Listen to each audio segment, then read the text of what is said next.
Today's guest is the Covey Theater's artistic director, Garrett Heater. Garrett has been in theater since he was in second grade. He was actually Kermit the Frog, which I loved. I thought that was awesome. And theater's been a big, important part of his life. He is enthusiastic and very passionate about the theater and musical world that is a universe I have zero experience with. He is so energetic and charismatic. I found myself kind of wanting to act myself, and you do not want me to act. That sounds like an absolute nightmare. But Covey Theater is back.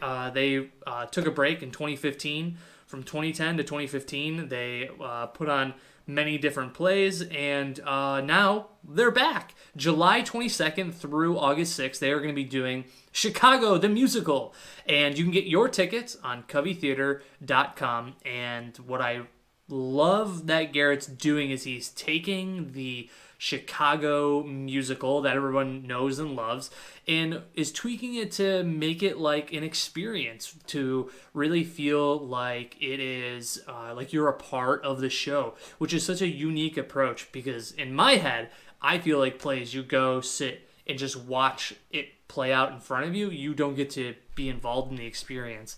And what Garrett is doing is thinking outside the box, which is absolutely fantastic. So remember, coveytheater.com. You can get your tickets. It'll be at the On Center, and I promise you're not going to want to miss their inaugural play, their return back to the stage. I'm very excited for it. No matter what platform you are listening or watching this on, make sure you hit the follow or subscribe button. It always helps out the channel. And I hope you enjoy this episode of the Cory Cast with my friend Garrett Heater.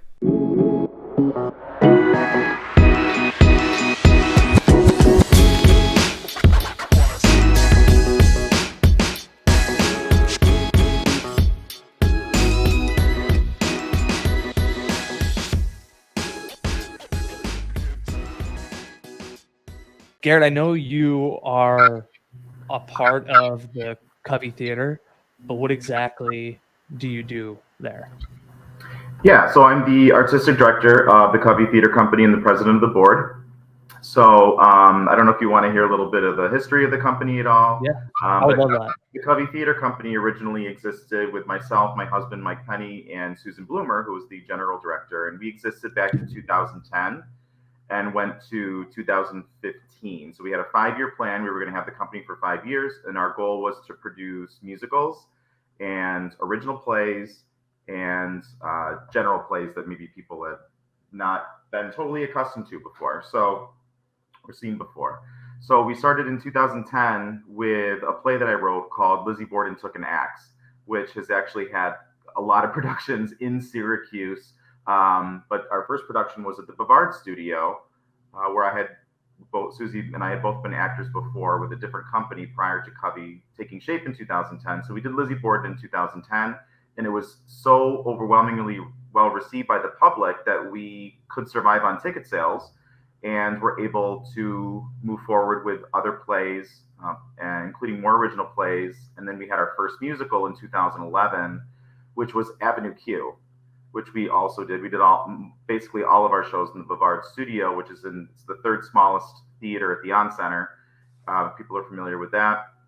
And we did Avenue Q. And Avenue Q is, I don't know if you're familiar with the show at all, but it's like Sesame Street on crack, essentially. So it's like Sesame Street if Sesame Street was not a street that you wanted to walk down by yourself. So that's hilarious. Did you write that? No, I didn't. No, I didn't write it. Oh. So it has puppets in it, and there's really great catchy songs, and the storyline is about finding your purpose in life. So a lot of people can relate to it. And there are some Sesame Street parodies that people can pick up on, although they're not allowed to say Sesame Street at all in connection with the show, because they get their asses handed to them in a lawsuit. But Avenue Q, we only did 4 performances of it, and we sold out almost immediately. We just picked the right show at the right time. We had the right cast. We had a bang-up production staff. We were in the right space. And we did the 4 shows, and we sold all 4 of them out. And we were like, oh, we we kind of know what we're doing at this point, which is cool. So Yeah. after that, we decided to do one musical a year because they're pretty costly. So the next year after that, we did the musical Rent, which hadn't been seen in Syracuse in a little while. So again, it was like picking the right show at the right time. And then we did Bonnie and Clyde, which was a regional premiere, the musical. And then after that, we did Hair. And Hair, again, the right musical at the right time. People went nuts for it. I think we added 2 shows to that. And it was a big hit. So we found, between myself, Mike, and Susie, that we were really adept at putting on very high quality shows visually with a very strong directorial path for the right amount of money for people who wanted to come see it. And we established pretty quickly for ourselves with awards and just our ticket sales alone, we established a really good rapport with the local patrons. And we created a really great, what am I trying to say? People. Rapport. Yeah, but rapport is the wrong word. It's reputation. Another hard word, right? So we created a great reputation for ourselves, and all of a sudden, actors wanted to work with us, and patrons pretty much came to see anything that we did because they trusted us. And when Covey closed in 2015, we closed with Lizzie Borden Took an X, again, the way we started. But this time we did it at the Barnes Hiscock Mansion on James Street in Syracuse. So it was an immersive. In a mansion? Audience, it was in a mansion. Nice. Because the original story, I don't know if you know about Lizzie Borden, she was acquitted of murdering her father and stepmother with a hatchet, killing them in 1892 in Massachusetts. And it was like the trial of the century, and the Lizzie Borden house is still there. I've been to it twice. I would recommend going. It's really cool. How does it make you feel when you walk in that house? I felt like I was underwater. It was like my ears filled up with blood, and I thought I was going to faint because I had lived inside of that story with those people in those rooms for so long and written about it and felt like, fleshed out that experience. I felt like I understood these people. So to walk in the actual space and see that staircase and see, the sitting room and the dining room and the kitchen where all these things happened, I was like, oh my God, this is crazy. And then walking through the bedrooms was completely surreal, just to know that those people were in that space at one point. Yeah. Totally crazy. So yeah, that's the best way I can describe it. Is I felt like I was underwater, and that it was a dream. It felt like it was in a dreamlike state moving through that house. It was nuts. It seems like all these. Was that? Sorry. I was just gonna say, it seems like all of these like plays that you pick and musicals seem very like unique, and it seems like there's an approach to picking them, because you said you picked Hair like at the right time.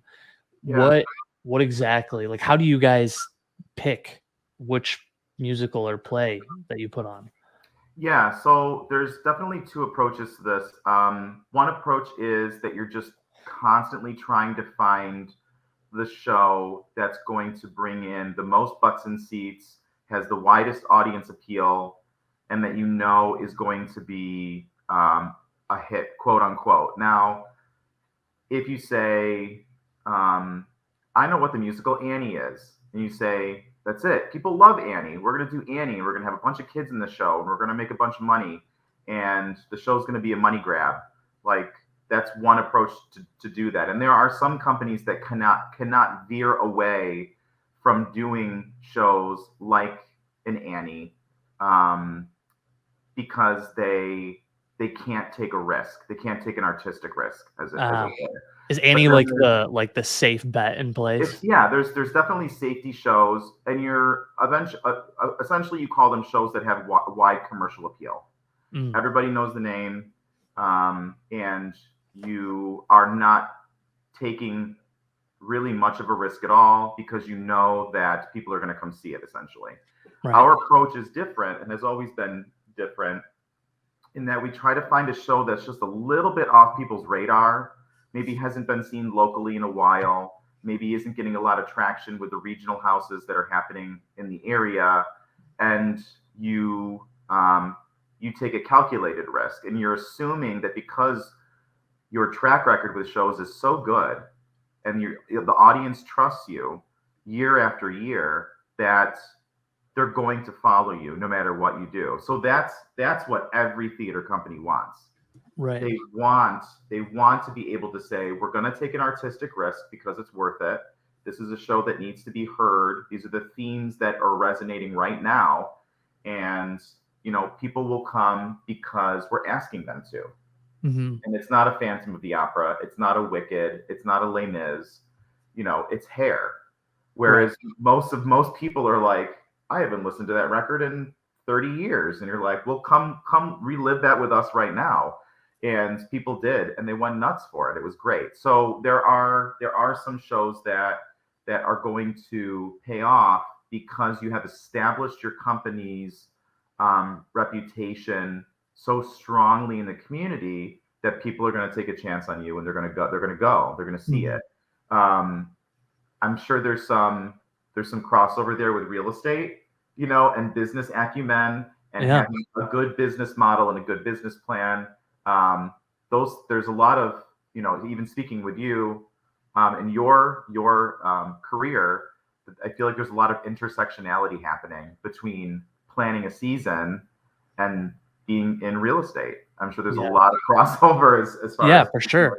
Because there's like safe bets in real estate. Like you could always rely on the safe moves.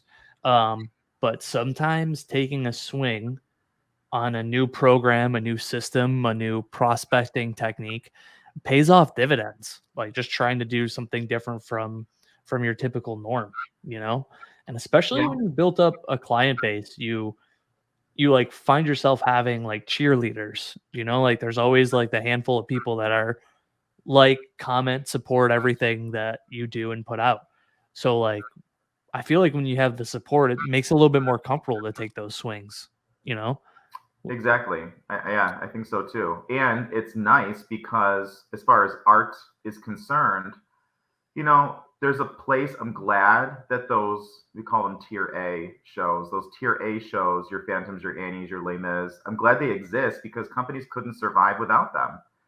Shows that have wide popular appeal are really the lifeblood of any theater organization. But the cool thing about them is every time somebody puts on an Annie, hopefully they're going to have Natasha Pierre in the Comet of 1812 in their back pocket, and that's what's coming up next because one is going to pay for the other.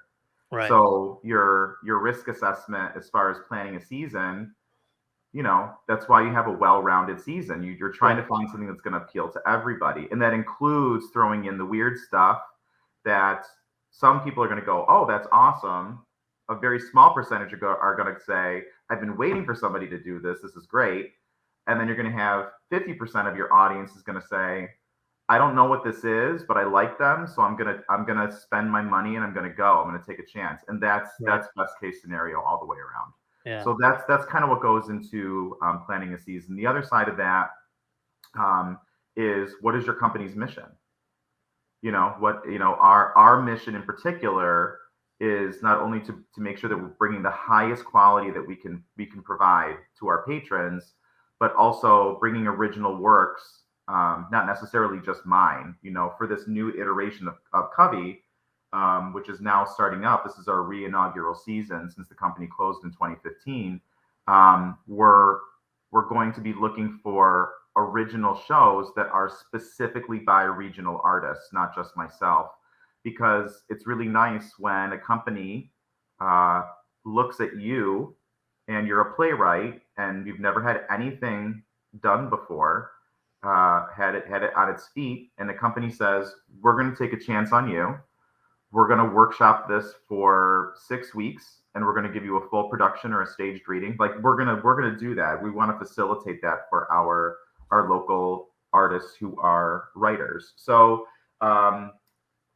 your mission, your company's mission, or Covey's mission comes into play as well as when planning a season. But we really do try to find stuff that's off people's radar. We try to find those tier B and C shows that are going to Pull get in new people, right? right. They're going to pull in new people because you know what? There are other companies that are doing the big shows. You know, there's always a company somewhere that's doing Elf. If you want to go see Elf, you're gonna be able to find a company that's doing Elf. So we don't have to do that. You know what I mean? You're always gonna be able to find a company that is producing an Annie. So we don't have to do Annie if that doesn't fit our mission or we don't think it's the right show at the right time.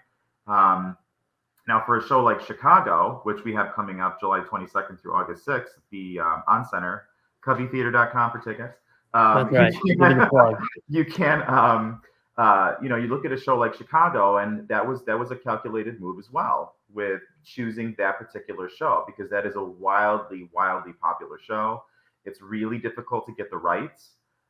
We had to wait 10 weeks to hear back from Concord Theatricals to find out if we had the rights. We were biting our nails every day, wondering if we were going to get them. And it kept getting later and later and later in the year. And we were like, we have to keep holding off because if this show comes through for us, this is a great way to relaunch Covey. Right.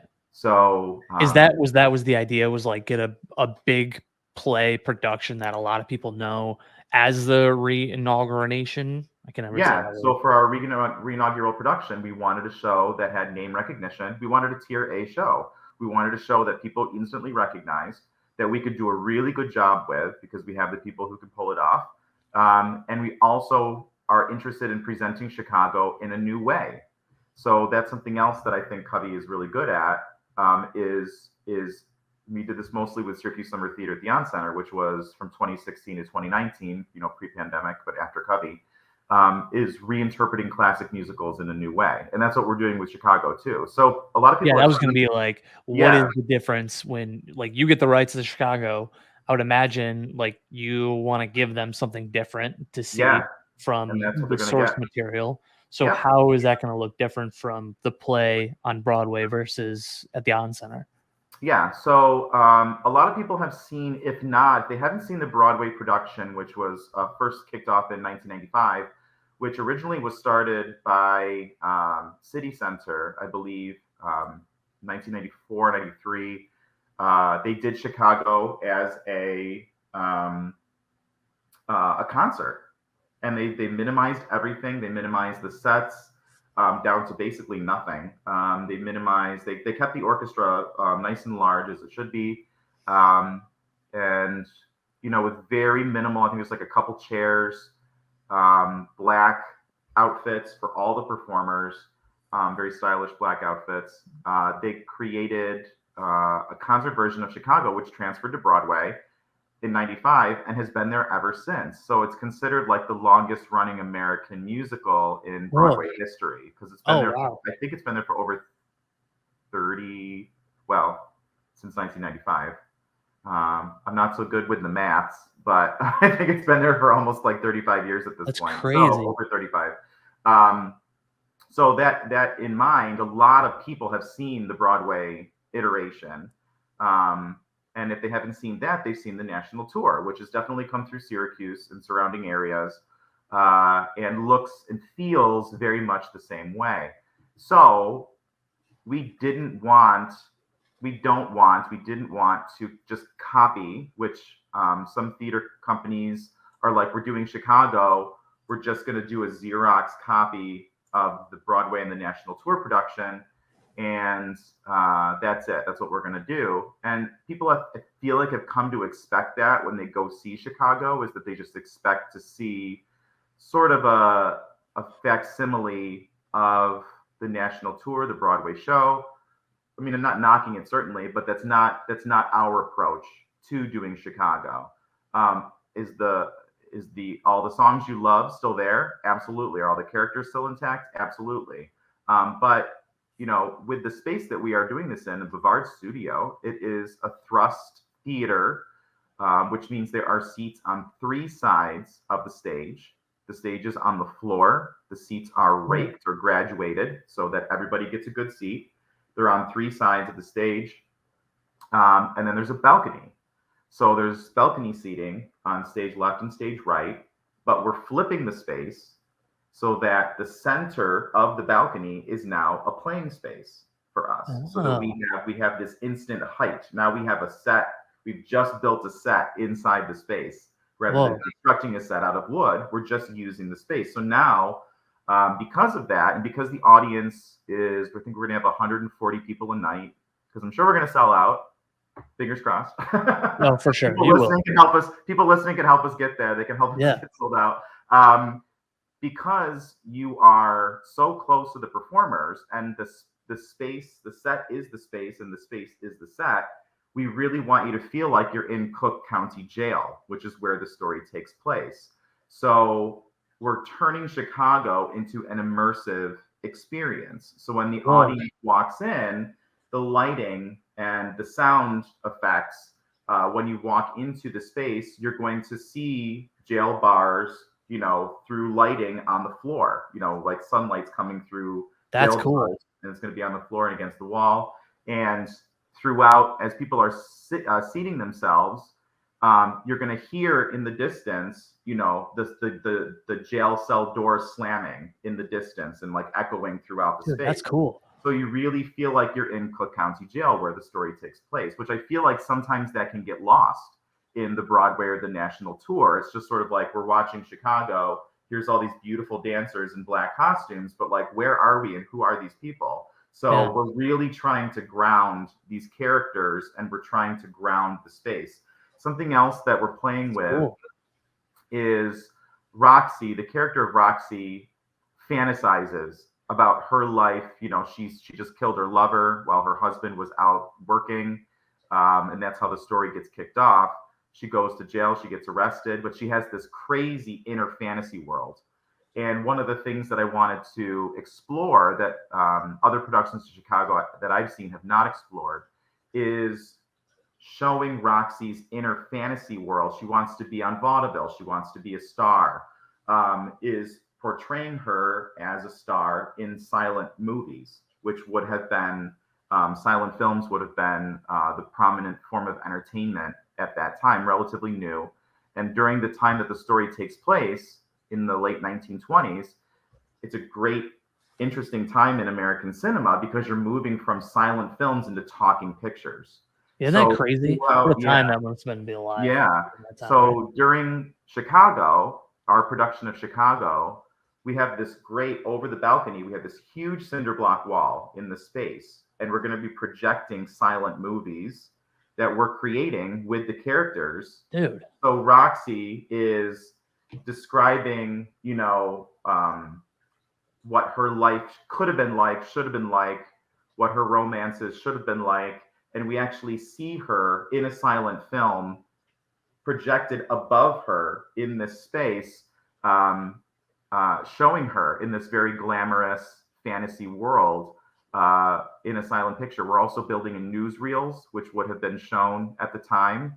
Any motion picture would have started with a newsreel that would have brought people the news of the day. So in Chicago, there's a lot of attention paid to newspapers as a way to control media, as a way to control minds.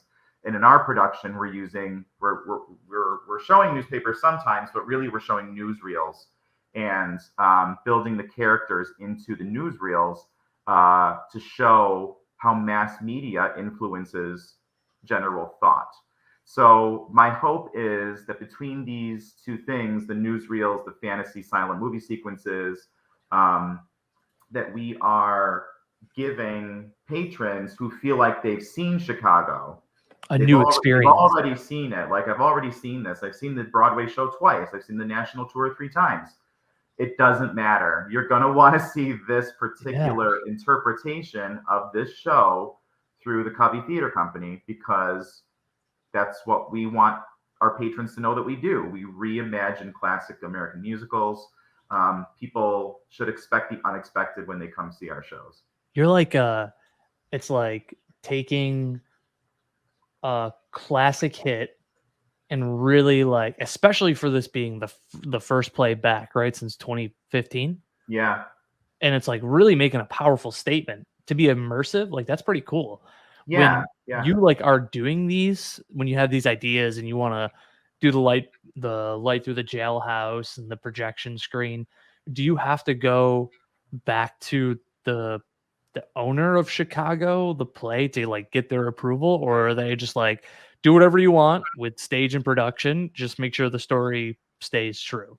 It's so funny you bring that up because the contract for Chicago it reads like the Bible. I mean, because the show is so popular, they really want to protect their intellectual property.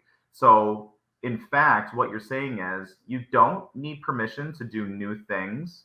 What you need permission, express written permission for, is to do stuff that they've already done. So, Whoa. for example, if you're going to take Bob Fosse's choreography and you're doing an entire number, you can't go on YouTube and just rip off Bob Fosse's choreography and Whoa. put it into Cell Block Tango. You can't just Even the copy. choreography is like trademarked. Absolutely. And you can Yeah, get in wow. serious trouble. If you just lift, it's called lifting. If you lift Bob Fosse's choreography, because the choreographer is out of ideas of their own, and they're literally just watching Cell Block Tango, which is a very popular number that people love. And they write all of the moves down in a notebook, and they go to rehearsal, and they're like, so this is what I saw on YouTube. This is what they did in the national tour. You can't do that. Like you have to, Right. and that's why we're lucky with our choreographer Amanda Curry, is that she's wildly creative, she's wildly talented, and although you can take elements, you can be inspired by the Bob Fosse style, which is a very, very specific, ubiquitous dance style at this point, and is a pillar of show choreography in general, just like the man was. Um, you can be inspired by it, but you can't lift his stuff. You can't just outright steal his stuff. Likewise for the costumes, you can't steal the intellectual property of William Ivy Long, who did the costumes for the 1995 production, because you can get sued. Like Yeah. all of this is in the contract. So when I was sitting there and thinking, okay, so we can't, Mama Morton can't be dressed in a man suit with a bustier. What's another way of reinterpreting this character While that still holding people true. are going to respond to in not the same way, in a different way, but with as much enthusiasm, and Right. that's you know that's the director's job, is to rethink things that have already been done and really trying not to copy. I mean, copying is like it's the worst, right? It's just lazy. So there's another way. You just have to find that other way to tell that story. So That's that's really what I cool spend a because lot of like my time doing, is trying to reinterpret and reimagine a story that everybody thinks that they know. that's like the job of a director. Because like I'm thinking in Yeah, my head, a director is just like to be there on rehearsal and stage day to make sure everybody's following the script and everything is how they envision. But there's more to that because like you're now taking a dive into this play because you can't like down to the dance moves, down to the outfit. You can't have the same outfits and you have to like make all these tweaks. So like you're right. also looking at that as well as the director. Yeah, yeah, Wow. absolutely. And that's not to say that there aren't elements that absolutely work that you should shy away from. When I was looking at the costuming, and William Ivy Long has a great interview on YouTube where he talks about why he designed, costumes for Roxy and Velma the way that he did. In 1920s, I don't know if you're thinking of like a 1920s like dress, but they're very boxy. They're not form fitting. The whole idea was to have for women at that time was to reduce the chest, to reduce the butt, and to have a very almost boyish athletic figure. He Mm. wanted a streamlined look. So the dresses from that time, you have a drop waist, which are you're not accentuating a waspy waist or anything like that. You're dropping the waist to the hips so that you get this very Like pencil straight. linear approach to the female body. And you know what doesn't look good in a dress from the 1920s? Bob Fosse's choreography. Why? Because he's all about these subtle rolls in the hips, and by rolls I mean like rolling the body. Right. And he's all about Bob Fosse's all about long legs and limbs and extension and what is the wrist doing. And if you're wearing a pillowcase, essentially, Yeah. you're going to lose all of that movement. So, looking at William Ivy Long's costumes in his design from '95, you're like, that is so smart. What he did was so smart. It makes so much sense because he lets the body breathe. He lets the body do the talking. So you have to. So are there things that work? Absolutely. Are our ensemble members going to be dressed in black, in various arrays of black, showing as much skin as possible, in order for our Fosse-inspired choreography to read very well on the body? Absolutely. So inspiration is one thing, but flat out copying and stealing is something totally different. So. Wow, I honestly never, like, I'm thinking as an outside perspective who is a complete novice in theater and maybe have seen one or two plays in my life and was a part of a stage production crew when I was like in ninth grade, that I thought it was just like Good copy for paste, you. do what they do. Casting people are important too. That's good. Nice job. Yeah, thanks. I built some sets when I was in ninth grade. It was a That's fun time. awesome. I really liked it. Yeah. What was that play? Oh, Wizard of Oz. We did the Wizard of Oz, and Yes, we built another the tier sets A and stuff. show. Absolutely. So have you like served in like every position in theater, like Yeah. acting and all the other Yeah. different roles? Yeah. Lighting That's design, cool. costume design, sound design, all the techie stuff. And anybody who cares about theater, who's maybe younger, who's listening to this, and they're like, I just want to be an actor. That's it. That's all that I want to do. Do everything. Find a way. Just say, you know what? For this show, I'm gonna do front of house, because you're gonna want to know how to do every single thing to the best of your ability, especially if you want to run your own company. You need to Right. be able to be proficient, at least proficient, in every aspect, and that's crucial to getting people to say, "Oh, you look like you know what you're doing. I want to be a part of what you're doing." Hmm. And we're lucky with the 6 members of our executive board that we have for Covey, that we have an additional 13 members on our board of people who really believe in what we're doing and want to see what we have to offer get put out into the world and have their names attached to it. So you will, if you are proficient in every aspect of the theater and you want to strike out on your own, have your own company, you need people who are going to say, sign me up. I want to be with you. And I want to be with you because you are good at what you're doing and you can do it all. And you want to be able to say that you can do it all. So Right. yes, you want to be able to do everything. Also, like, it helps. I feel like to sympathize with the other roles and to know like what they're going through, and when you need ABC from them, like you can kind of understand because you've been in that position before.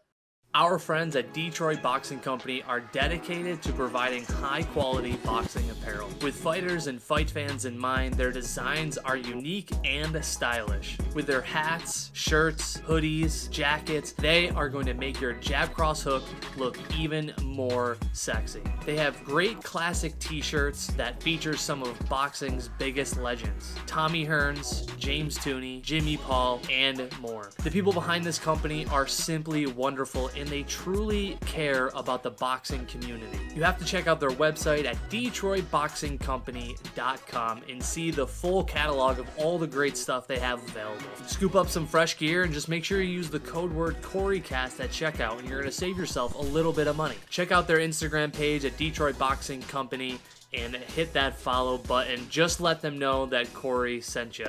Yeah. Have you been involved in theater since like you were a kid? Yep. Absolutely. What do you remember your first play? Yeah. So I was in 2nd grade, and we were in our classrooms. We were dressed up like characters from the Muppet Show. So we're talking 1980. oh my God, 1988, 87. And we're there, and the kid who was going to play Kermit he like threw up or something. He's a fifth grader, threw up. So the music teacher, I remember this very vividly. She comes into the second grade classroom and she says, "Do you have anybody who can do this part?" And I think my second grade teacher was like, "Garrett, please, my God, please put him in something and give him an outlet for all this dramatic energy." So I put on the Kermit, the big hat with the mouth and the eyeballs and the paper, the crepe paper collar, and I went out there and I had the script and I did the voice and I landed all the jokes and the audience was laughing and I was like, this is all I want to do for the rest of my life. Really? When you were in second grade? Yeah, in second grade. So that was the bug for sure.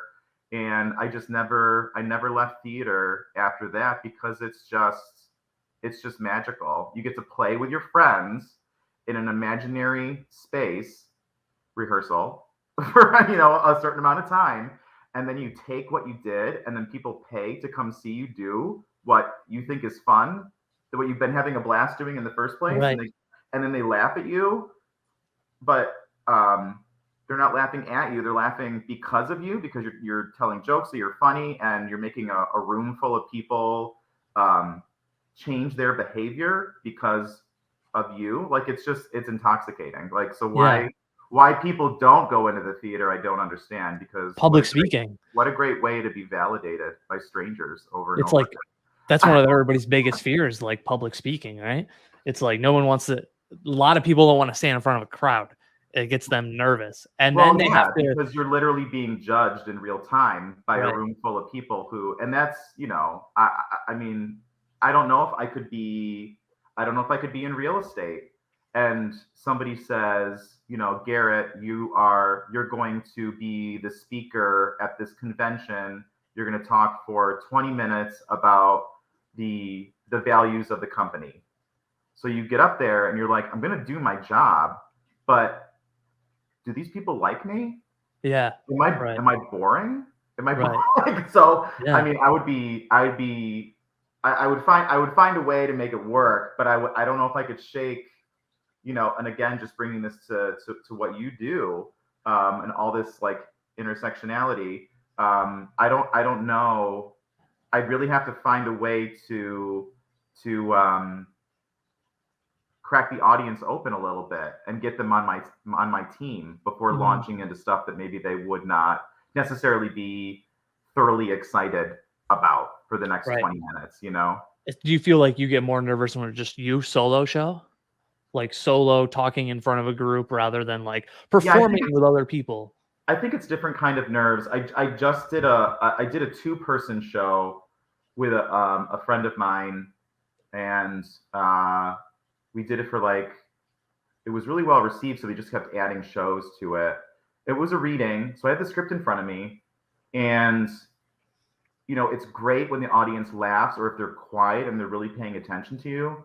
But sometimes you feel, when you're talking, like, are you with me? Are you all with me? Are some of you daydreaming? Are some of you fidgeting? Are some of you reading your program? So you kind of have to stay out of your own head in a way, because while you're delivering your lines or doing what you're supposed to be doing, there's another part of your brain that's telling you that you're a complete failure and you're screwing this up and nobody likes you.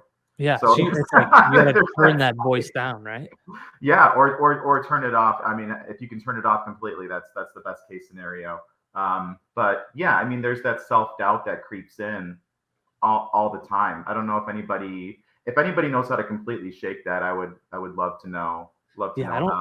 I don't think you can, man. I feel like it got like when I talking like real estate to this, like when I first got into real estate, the idea of going to somebody's house when I first got in with no experience, no knowledge on how to prep their house to get ready to sell or how to help them buy something, I had like imposter syndrome, right? Like you kind of like doubt yourself and like you feel like you're a fraud and a fake, but like here I am like 5.5 years now into it. And like, I still get really nervous before before I meet with a seller for the first time or a buyer the first time, but I think because I've had so much practice that it's helped me kind of like turn that voice down. It's not off. It's never off. Like I'm still always like I still like running through things in my head on the drive over to make sure like I'm comfortable and know what I'm talking about. But I think part of it is just like getting the reps in, right? Like I would imagine from you being Kermit to now, that is a long time of experience and reps that you've been able to do. And it still hasn't gone away. It's still the voice is still there, man, right? Yeah, Like and I mean, what's the old saying? Like, if you do something for 10,000 hours, that yeah, makes you a right. master at it, right? So Right. I think there's some truth to that because eventually, the voice of self-doubt or that imposter syndrome does go away. And for me, I don't really have a voice as far as directing goes because I've spent much more time directing at this point than acting. That voice is non-existent for me at that point, and that doesn't mean that I don't like question maybe if this is the right choice. Should I be doing that or telling this actor to do this thing? I just know that I trust myself, Right. and the imposter syndrome. I think as far as directing goes, I know it's something that I'm good at. I know that people trust me, and I know that I put out good stuff. And I'm sure it's the same in real estate. It's like, you've sold houses, you've led people down the right path. You've been honest and transparent with them. I'm assuming those are all like really good virtues as far as, and you've done the best you can uh, with the information that you have, and trying Right. to you're I mean you're I I imagine that in your profession that you do you feel like you're performing? That you're a performer sometimes? Yeah, and it's funny that you say that. It's like I don't think I saw the correlation until 2020. So I was like 2.5 years in the business. And this was around the time my friends and I started playing Dungeons and Dragons. I know it sounds crazy silly, but there's a level of improv and like just kind of Oh, thinking for on the sure. fly and like trying to live in that moment. Do you know what I Yep. mean? It's almost like what you said earlier about theater. Like you get to play with your friends, and that's Yeah, essentially what we're all playing in an pretend. imaginary world that you made up. Exactly. Yeah. Yours is like set in 1920s jail. Mine just has dragons and shit in it. Like Right. it's just that we're still doing the same concepts. But I remember when I was learning how to play Dungeons and Dragons, it helped me get better because like when I'm showing houses, like I always felt rigid. Like I didn't like the idea of scripts. Do you know what I mean? Like when I say this, you say that. Like it's trying to be okay and live in the moment to like improv the right answers to people, not like just make up shit on the spot. Yeah. Like be able to like kind of go with the flow rather than feel like I have control over the situation. Like to be able to put the two together and be more like be a performer. Like I need to be myself. I need to be honest. I need to do my fiduciary duty to my clients. Right. And um by being my most honest self and instead of like trying to control the situation, like trying to control a conversation, it's just being like a problem solver. But there's a level of performance. Like I have to look nice. I can't like look like I just rolled out of bed. Nobody's Right. gonna want to buy a, Exactly. a house from that. So there is like this level of wholehearted performance to it.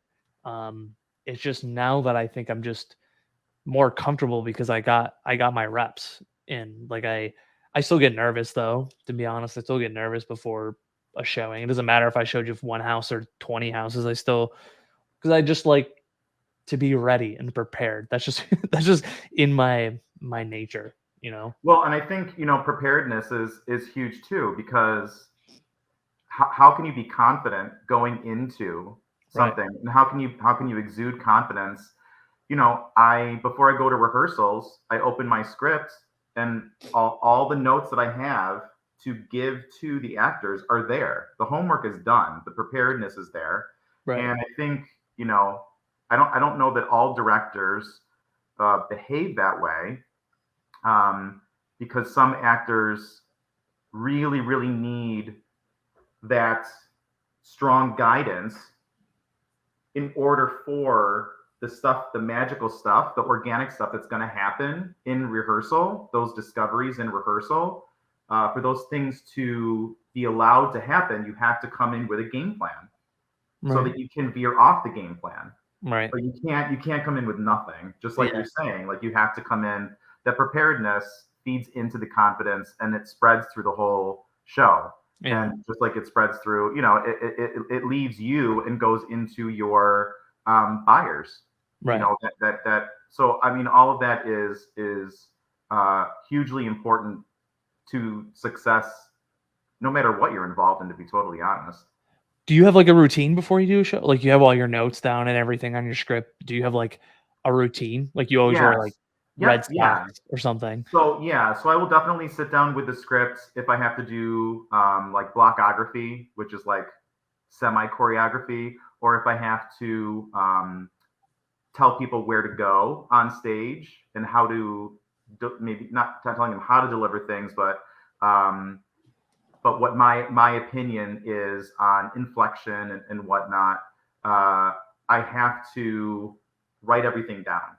And sometimes I have to make little maps for myself so I can keep track of where this person has gone, so this person can go into this space.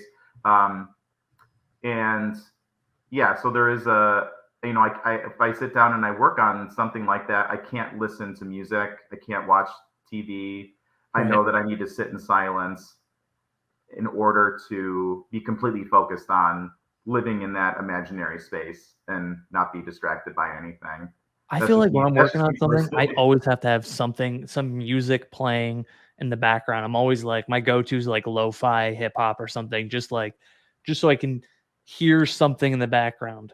But I think I have ADHD where I'm like always like fidgeting or I need to do something while focusing on something. But it's Yeah. relieving to hear that like you have a routine, because I think a lot of people do have a routine, and especially when you are years and years in the business, the routine only helps you get in the groove better and quicker and help you feel more confident, right? Well, yeah, because by then you have established a style, right? You've established not only for yourself as what you would hope would be a healthy way of working, but you're also working in a manner that people respect, that people are drawn to. And in the theater, you can't put on a show if you don't have a cast. You can't have a cast if you're a mess. If you if you're a disorganized mess, and somebody says, oh, they're doing Chicago, I would love to audition for that, and they say who's directing, and they say Garrett Heater, and they go, oh, and if that's Right. and then now all these superlatives are going through their head, like he's so disorganized. He has no imagination. He just copies stuff. He's rude to the people that he works with. If those are the things that are running through their brain, you've lost, right? Yeah. Now you're losing amazing talent that could potentially have made your show successful, and now they're not interested. Right. So putting your best work out there consistently all the time and bringing that to rehearsal. I need to be mindful of my actions and my behavior in the rehearsal room, because you want these volunteers, essentially, the people that work with Covey are volunteers. They're giving up their time, they're giving up their gas money, and they're expending their talent with you. They're choosing to do that, and I don't take that lightly at all. That's a huge responsibility, that you have all those people, and some of them are friends, and some of them are absolute strangers that I'm getting to know at this point, and I'm happy they're in the show, because if I do my job correctly and the rest of the production staff does their job correctly, those strangers who were attracted to the show and got into the show through the audition process, maybe they're going to come back, Right. because they had such a nice time. So because Covey is getting started again with Chicago this summer as the reinaugural production, it's a building year. We're building up our patron base again, but we're also building up our talent pool again. And we don't want to screw that up. We want all of these people to have a nice time, to have a rewarding process. So when they see next summer that Covey is doing another musical, that they say, I have to audition. I have to get back in with that company. I had such a great, rewarding time with Chicago last summer. Like, that's the best. Right. That's amazing. Right. It makes you That's feel how good. you did your job with those repeat people. Yeah. What made you want to bring the Covey Theater back, right? It took its hiatus 2015. Was it always planned to resurface years later? Yeah, it's a great question. So in 2015, the company closed because we were only ever going to be open for 5 years. It's a lot. I mean, running a company a nonprofit is very stressful, takes up a lot of time. At that point, we were doing 3 to 4 shows a year. And it's also important to remember, like, this is a nonprofit. Are you doing another full-time job on top of your responsibilities? Oh yeah, everybody is. Yeah. Everybody involved with the companies do as a full-time job. Yeah. Yeah. Yeah. So it's a lot. Yeah, it's a lot. So I'm a teacher. I teach up in Oswego, and that's my full-time job. But I've always maintained some sort of theater outside of my school hours, right? Mm-hmm. So when Covey closed in 2015, as it was planned to do, there were members of the company that said, well, what are we going to do now? So we approached On Center and we said, is there a way for us to do a musical in the summer, but not under Covey? So we worked out an arrangement with the On Center, and our first show was Cabaret in 2016. In 2017, the original general director of Covey, Susan Bloomer, sadly passed away from brain cancer. And Syracuse Summer Theater, by that point, had already moved into Spring Awakening, which was our 2017 show. And again, we were at this time just those couple of people from the original Covey troupe, trying to find shows that were unexpected. So Spring Awakening, nobody had done yet in the area. We had a bang-up cast of young people who did a wonderful job, really, really wonderful job with that show. And it was very well received. The following year, we did Pippin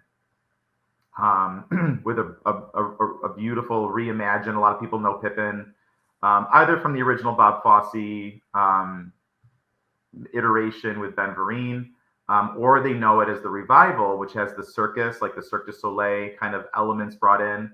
And then we did a completely different reimagining and just took it away from the circus theme and took it away from the original Bob Fosse theme, and did our own. And that was extremely well received as well. And then we did Damn Yankees, which was the oldest show we'd ever done from 1955. And that was a huge gamble. And it's just one of those big, old, fun book musicals, classic from the golden age of musical American musical theater, and that was a bigger hit than we ever thought would be. So it's just like picking the right show at the right time, and just having a knack for knowing what people are going to gravitate towards. And then of course the pandemic happened. Syracuse Summer Theater at the On Center folded because of the pandemic, and we just On Center was like, obviously this isn't going to be a thing anymore because of the pandemic. And we're like, yeah, we get it. So coming out of the pandemic, as companies have been sort of reigniting the flame, with their companies, our big question was like, what are we going to do? Yeah. Because Syracuse Summer Theater at the On Center isn't a thing anymore. What if we reinaugurate Covey and we go back to doing a musical in the summer and doing original plays and standard plays throughout the year? Let's just do it. So we did. So now we're like registered with the Charities Bureau. We're a 501c3 with the state of New York. We did all the paperwork. We, accepting donations if anybody cares. Still a tax write-off. So we did everything the right way, and we're jumping in with both feet with Chicago.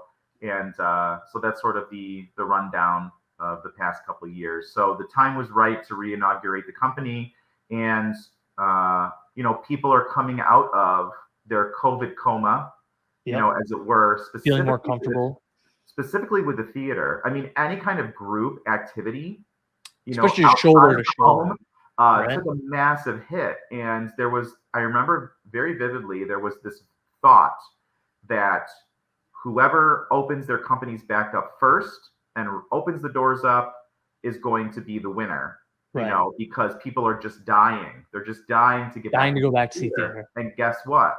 That was totally wrong. And people were seeing, I would say even up to 6 months ago, there was a 30% drop in ticket sales nationally, with Broadway all the way down to community theater. Wow. And even though people were opening and they said, we have the NASA air filters, and you can wear a mask if you want to, or we're going to make everybody mask, or we have performances where it's people who have masks on are the only ones who are allowed to come. People were not energized to get off their sofas necessarily, because over the course of those 3 years of the pandemic, or two and a half years, people's habits had literally changed. Yeah. Their brains had changed, where there was no impetus to leave the house to go see, and streaming services online, and you have became hugely popular, and companies adapted. And there's like the National Theater in England is like, they have the National Theater at home, and you can buy a subscription, and you can see all the Shakespeare you want. You can see all the plays that we're doing that you want from the comfort of your sofa. Like, that was a great selling point for a while, but now, people are like, okay, but what's the substitute? Is this a substitute for theater? What is theater? What is the purpose of theater? And that's another reason that I think Chicago is going to be extremely unique in its immersive setting, is because of the audience interactions with the characters. You don't get that with Netflix. Yeah, right. You don't get that with National Theater at home. There is no rapport between the actor and the audience. That's what theater is. That's why you can feel the energy. So important. And I think people are starting to, and again, it was a very gradual process that a lot of people were wrong about. I think we're still just getting our heads up out of the hole. These theater companies, these poor theater companies that have been suffering for so long, that, what shows are you picking that only theater can provide that jolt? How is your show not just being done in a theater, but how is it being done theatrically that cannot be replicated anywhere else? And for me, with Chicago, that is creating an extremely strong connection between the audience and the performers. And that's not only the space where you have characters that are popping up and delivering dialogue from the balcony, but the balcony is slightly behind you. So you have to, you can't be a passive viewer. You have to be actively engaged in the storytelling. It's not passive theater. It's that experience. Chicago is not passive. Fold your hands in your lap and sit quietly in the theater 20 rows back, and hope that you can see the facial expressions of the actors. No, you feel like you're in the space with these people. And that's why it's so exciting. And that's why how is our production of Chicago unique? I feel like I've spent most of our time together talking about how that's just another thing. It's highly theatrical with everything that means. It's a highly theatrical experience. Now, what is the difference for you? Because you've taught like all ages in theater. What's the difference between kids versus adults? Ironically, I think children are bigger risk takers sometimes with adults because they're not in their own heads yet so much. Oh. I also feel like sometimes kids are just better in general at creating something from scratch than adults, because I feel like adults, they have so many interpretations of a character in their brain. If you say to somebody like, you're going to be playing the fan with the opera. You know, an adult might say, "Oh, well, I'm battling all of these amazing performers that have come before me." Michael Crawford. Now, people have seen the movie with, I think it's Gerard Butler that plays the Phantom in the movie. They're battling all of these like demons in their head, essentially, where they're like, "Am I going to be just like them, or do I have to strike out? What am I gonna And borrow?" kids just want to have fun. Whereas kids are like, I get to be the Phantom. Oh my God, this is what I'm going to do. And you're like, Yeah. it's like, oh my God. So you harness that energy, and you try not to bring any sort of self-consciousness if you can help it. You know, with those kids, you want them to just be big, and if they're going to make a mistake, make it be a big mistake, and try not to tamp down on anything, because they have to experiment and they have to have sandbox time. That's what I call it with the adults in rehearsal. It's just playtime, sandbox time. You know, build a sandcastle, knock it down. Try something, get rid of it if you don't like it. So Now, what does that look like, though? Is it like them messing with the scene and tweaking lines when they are in sandbox time? Yeah, when I call it sandbox time, I actually sometimes call it that with the kids too. Is that it's just playtime, and it's really to just let people go, okay, and just shake out their if they're feeling inhibited, they can shake that away, and they can just feel free to try stuff. And you know, building a safe space where people can feel not judged, where they don't have to be perfect the first time they open their mouth. That's hugely important, and I try to make that a reality in the rehearsal space, and that's happening with Chicago right now too. You know, we have playtime, we have sandbox time a lot, and gradually that goes away.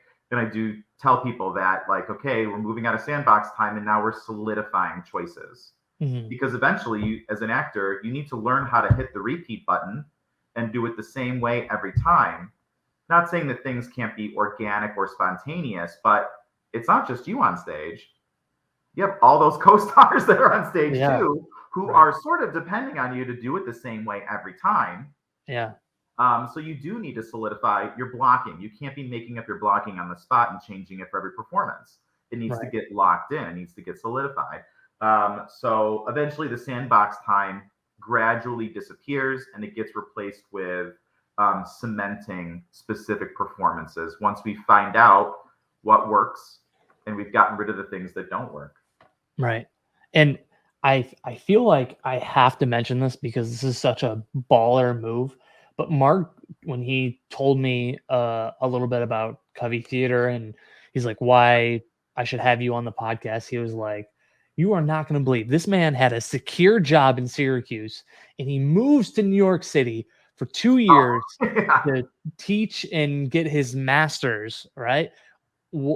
Tell me that story, because I'm dying to hear this. Yeah. So I had been working in Oswego, which is a district that I love, and I will go back to them again and again, because my building, Fitzhugh Park Elementary School, is family. My coworkers, I've been working with a lot of them for almost 17 years at this point. But around year 12, I had been working in the music department at that time, working with K-6 students, working with students at the high school, with the high school shows, doing theater outside of school, and you know, the concerts and the kids' school musical and everything. And I was on a very, very hectic schedule that I had created for myself, but I was feeling very hemmed in, and I was feeling a little personally, career-wise, but mostly spiritually stagnant. And, you know, as we know, our jobs are a huge part of our day, if not the biggest part of our day. And it can affect how we view ourselves and view our personal trajectory for our lives, you know. And I was feeling, my mom calls it four-wall syndrome. So you're looking at the same four walls day after day at work, and eventually you just kind of think to yourself, like, I'm gonna die in here. I'm going to die in these, spiritually or physically. I'm going to die because you get into a routine, and I feel like at that point I had stopped growing theatrically, which is my passion. So I needed a huge change. So Mark is correct. I sort of blew up. I had to resign from my job as a teacher after 12 years in Oswego, because there was no other way to do it. They couldn't put me on sabbatical. They couldn't put me on a leave of absence. And I had to get a teaching job in New York City, in Harlem, which is an experience that was extremely rewarding and extremely difficult in equal measure. And but again, met amazing people down there in that teaching job. And I got put on the wait list at Columbia for directing for their MFA graduate program. And Hunter College on the East Side said yes. So I went to Hunter for 2 years, and my husband and I have a dog and a beautiful house in Syracuse. So I commuted every single weekend on Greyhound for 2 years, back and forth. Dude. And had several residences in New York City, because it wasn't the same. It just didn't work out. One place wouldn't work out, or the lease would end, and I had to go find someplace else. But the pandemic happened, and I moved home. Had to go back down, and so I was in the Bronx. I was in Manhattan twice. So it was crazy, but I wouldn't change it for anything. And I had been doing theater my whole life, but I didn't have a theater degree. I didn't go to school for theater, even though I've been doing theater for felt like forever, and had run at that point two very successful companies in Syracuse. So at Hunter, I met amazing colleagues that I'm still in touch with. We still make art together. My colleagues and I had amazing professors. I got scholarships that paid for like half of my tuition, and it was just. And I got to see shows before the pandemic hit. I got to see shows like every night of the week. If I wasn't in school, it'd be like a Wednesday, and I would go to the Metropolitan Opera, because opera is like my jam. It's my favorite thing in the world. And I'm the producing artistic director of Chelsea Opera in Syracuse, and we do fun stuff too. And I would just use my student ID, and I would get discount tickets to the Met, or I would go see bad theater at like off Broadway houses. I would see really bad. There's a lot of bad theater in New York City, but I would sit through it. You wouldn't think so. You wouldn't think so. And this is very surprising, because people are just like New York City Broadway. No, but there's off Broadway that does amazing stuff as well. And then there's these little tiny theaters that are in basements or on the 5th floor of a building, and maybe you can fit 15 people in there, or you can fit 50 people in there. And I saw some really great stuff in those little spaces, but I also saw some really bad stuff. And I still learned something. Showed you what not to do. You learned what not to do. Yep. What's not working with this. You keep asking yourself, why? What's working? What's not? Why is it working? Why is it not working? But then with the pandemic, all of that disappeared, which really stank. So I got my second master's, because I already had a master's in education prior to that. So I got my second master's in Hunter in 2021, and then I moved back. And everybody's like, why are you moving back to Syracuse? Why aren't you staying in New York City? And I'm like, because the goal was never to stay in New York City. The goal was to grow as an artist, to get a theater degree, because I never had one, and to come back to Syracuse with my husband and the dog and the beautiful house and resume my regular life. So I've been teaching in the 2 years since then back in Oswego, but I've been teaching art instead, which has been amazing and has been using different parts of my brain. And the kids have been putting out amazing stuff. And now I'm pursuing my visual art certification.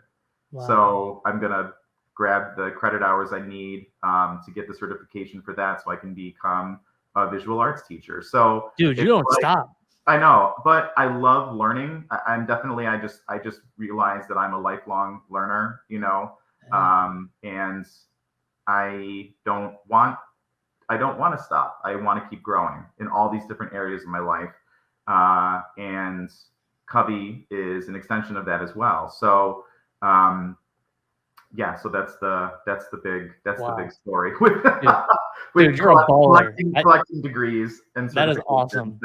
That's my story. Dude, that's a gangster move, just to be like, I want to just move away from the person I love, the life that I like. Well, I guess you're kind of growing out of it, but to expand your creative side as well as something that you really love and appreciate. That's not something that many people would be willing to do. And kudos to your partner for being like loving and supporting throughout that. Because I would imagine that was probably hard not being able to see you all the time. Yeah, Mike's the best, but he was also the first person to say, just go, the details will work themselves out. And that's sort of like a mantra that's really scary. Stuff doesn't always line up correctly. I tell my wife that all the time. I'm always like, we'll figure it out. Like when she's like, she teaches dance, she does tumbling, choreography for like ages, like girls as young as like 8 to 18. Like, oh wow, it's amazing. So when she's like taking on new classes or she needs to tweak her schedule, I'm like, look, just do what you got to do, what you want to do. I'm like, we always figure out the details. Like there's always a way to figure it out. I just like that I'm probably like your husband where I'm just happy you're doing something that like you love and you're passionate about, because that is the reason why I fell in love with my wife. I don't know about your husband, but that's the reason why I love Brittany so much, because she's so passionate about not only us and our family, but also because she's so passionate about those girls that she teaches. I think there's something very beautiful about that, you know? Yeah, I agree. Yeah. The last thing I'll ask you, what is your favorite thing about theater? I think my favorite thing about theater is how temporary it is.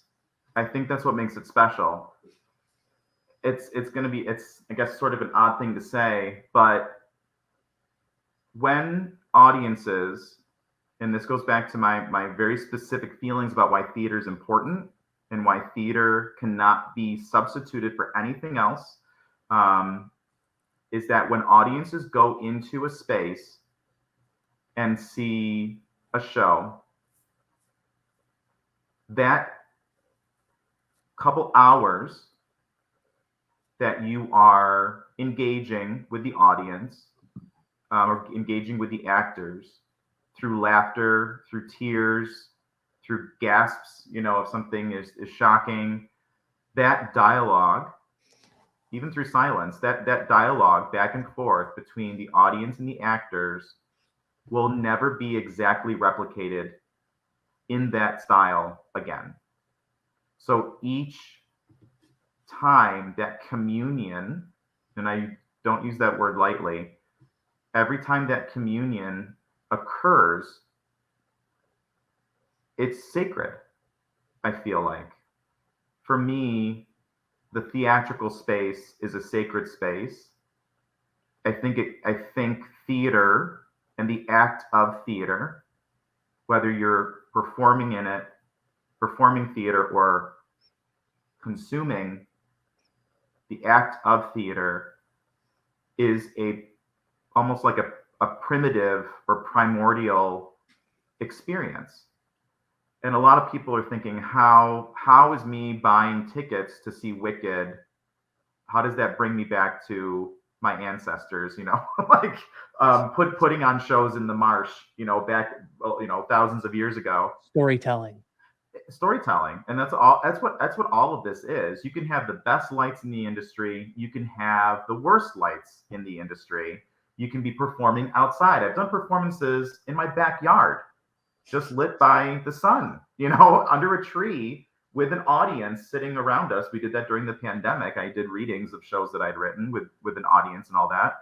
And it comes down to the storytelling and the shared human experience that somebody is evoking and that somebody else is relating to.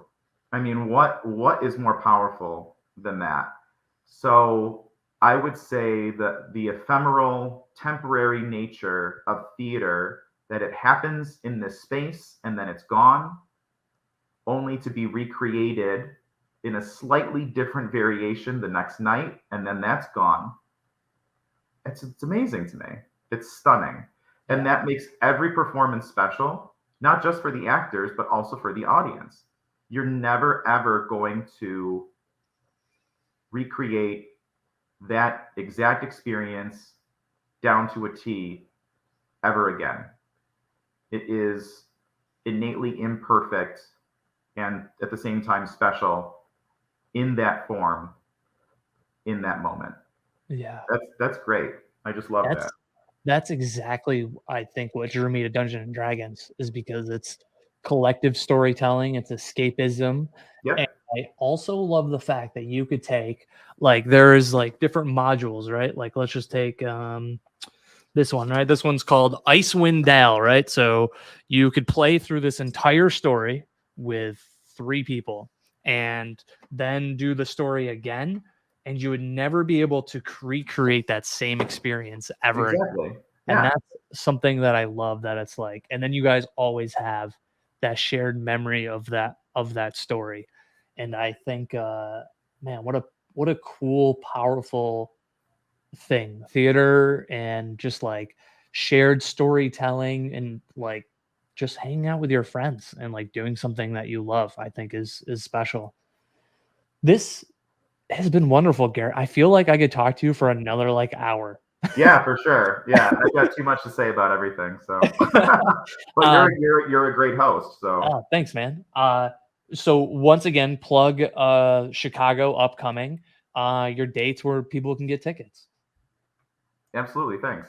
So Chicago, the musical, wildly popular musical, is happening with the Covey Theater Company. That's Covey Theater, CoveyTheater.com, CoveyTheater.com, and we have $30 tickets, and we don't have crazy ticketing fees. I think it's like 60 cents as opposed to $60 with other ticketing companies. So $30 a ticket, and you will not be disappointed. The show's happening July 22nd through August 6th at the Bavard Studio at the On Center. So if you're familiar with the Kraus Heinz, which is the big theater, or the Carrier, which is the middle theater, Bavard is this beautiful, intimate thrust space with a balcony, and it's going to feel just like you're locked up in Cook County Jail. Yes.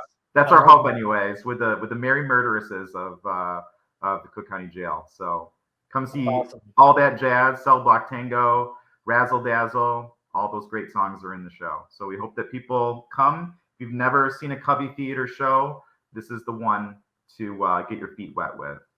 Awesome. Garrett, I appreciate your time very much. You're a wonderful human being and a very passionate, inspired person. So thank you for this. This has been a really awesome opportunity. I thank you.